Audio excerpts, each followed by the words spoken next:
जैसा आप लोगों को विदित है कि आज से कुछ अधिक 42 वर्ष पहले आचार्य श्री जी इस भूमि पर पधारे थे और उस समय हम लोग भी ब्रह्मचारिणी अवस्था में यहाँ आए थे। पूज्य समता सागर जी महाराज की यह ऐलक दीक्षा स्थली भी है। उस समय 7 ऐलक दीक्षाएं हुई थी। वो प्रांगण अभी आप लोगों ने नहीं देखा है, वो 13 पंथी में हॉल है, वहाँ पर है। और बहुत उस समय का आनंद और गुरु के साथ विहार करने का वहाँ एक दृश्य अलग ही था। और उसके बाद कभी हमने सोचा ही नहीं था कि हम कभी दोबारा यहाँ आएंगे। कई बार आचार्य श्री के मन से ऐसा लगता रहा कि कोई कहे कि हाँ हम जा रहे हैं, लेकिन हमने कहा कहीं भूल से निकल ना जाए। बहुत सावधानी पूर्वक हम रहे।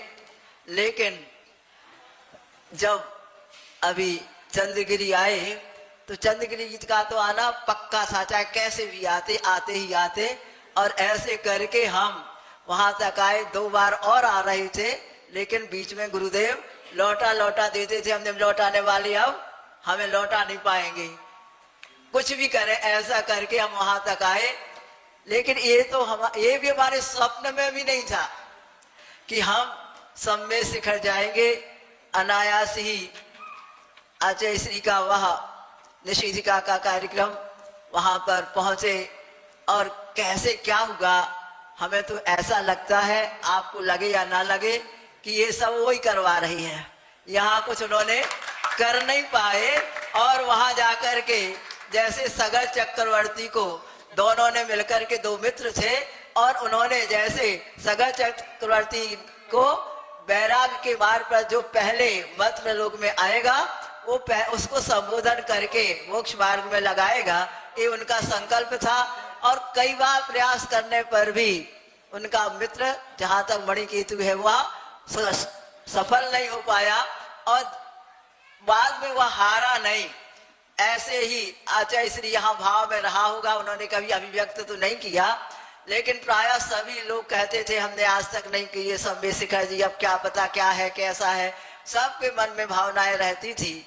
और वहां जाकर के उन्होंने ऐसा मोड़ा कि हम तो किसी हाल में ही नहीं कहने वाले थे कि हम जाने वाले हैं।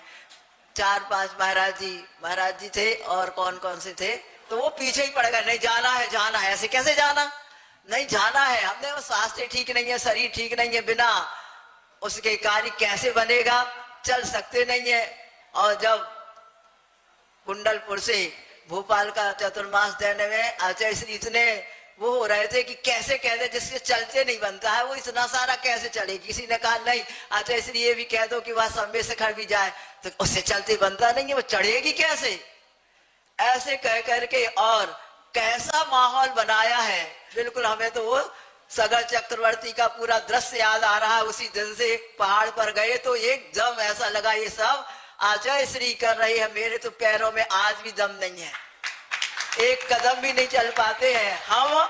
अगर कोई हमें सोचे कि हम इनको धक्का दे करके आगे कर दे या खींच करके आगे ले आए, हम साफ कह देते ना हमें कोई धक्का देगा और ना हमें कोई खींचेगा।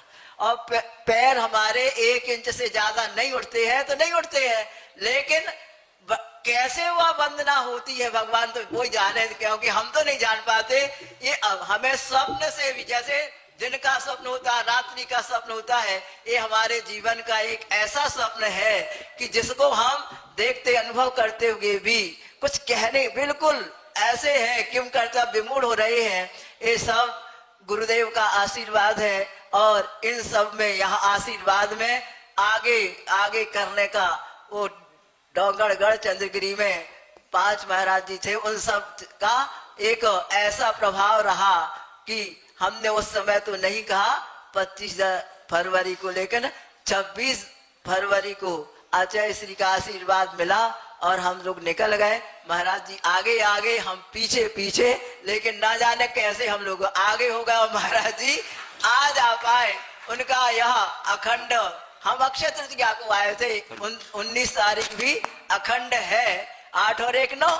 तो यह अखंड आत्म तत्व को प्राप्त करने के लिए अखंड और शाश्वत तीर्थराज संवेद शिखर है, और यहाँ से ही आपकी यात्रा चालू हुई है। उस समय हम लोगों की यात्रा चालू होना थी, अनायास क्या हो गया, बदल गया, पासा पलट गया था, तो एलक दीक्षा हो गई थी, लेकिन आरिका दीक्षा ना हो करके हम लोगों को 10वीं प्रतिभा मिली थी।